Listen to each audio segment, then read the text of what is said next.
hovering discs and figures in spacesuits. These aren't from a modern sci-fi movie, they are 40,000-year-old paintings. Long before the wheel was invented, our ancestors were drawing things that simply do not belong in their world. You look at them and something happens in your chest. Not quite fear, not quite wonder, something between the two. And the question that follows you out of the image is simple and enormous. What did they see? This question has driven archaeologists, conspiracy theorists, NASA researchers, and philosophers into the same uncomfortable territory for decades, because the evidence, when you lay it out honestly, does not resolve neatly in either direction. The cave paintings of Val Camonica in Italy, the Dogon people of Mali, who described the orbital mechanics of Sirius B centuries before modern telescopes, confirmed its existence. The Nazca Lines of Peru, geoglyphs so vast they are only fully visible from the air, built by a culture that had no known way to achieve that perspective. The Sumerian texts that describe beings called the Anunnaki descending from the sky to teach early humans agriculture, mathematics, and law. You could explain each of these individually. Pareidolia, cultural mythology. Sophisticated ancient geometry. Coincidence, but the pattern, that same pattern appearing across cultures that never made contact with each other across thousands of years and thousands of miles, is harder to dismiss with a single word.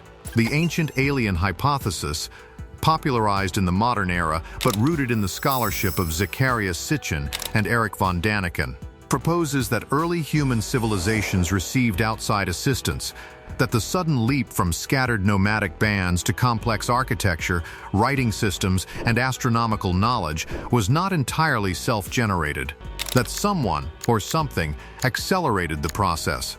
The mainstream archaeological response is that this hypothesis underestimates human ingenuity, that ancient people were not primitive, that given enough time, enough collective intelligence, and enough necessity, humans are capable of extraordinary things without extraterrestrial help. And that response is correct, but it does not fully answer the question. Because in 2017, the United States Department of Defense confirmed the existence of the Advanced Aerospace Threat Identification Program, a classified government initiative studying unidentified aerial phenomena.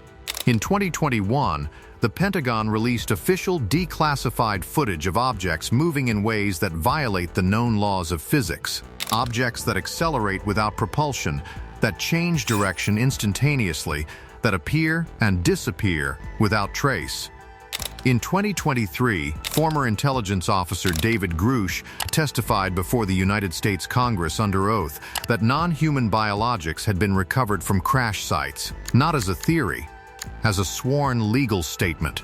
The conversation has changed. It is no longer the fringe. It is the committee room, which means the ancient drawings look slightly different now. The Sumerian tablets read slightly differently. The Dogon astronomical knowledge sits in a slightly different light.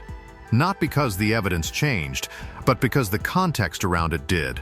Here is what we know for certain. Ancient humans were not stupid. They were not primitive.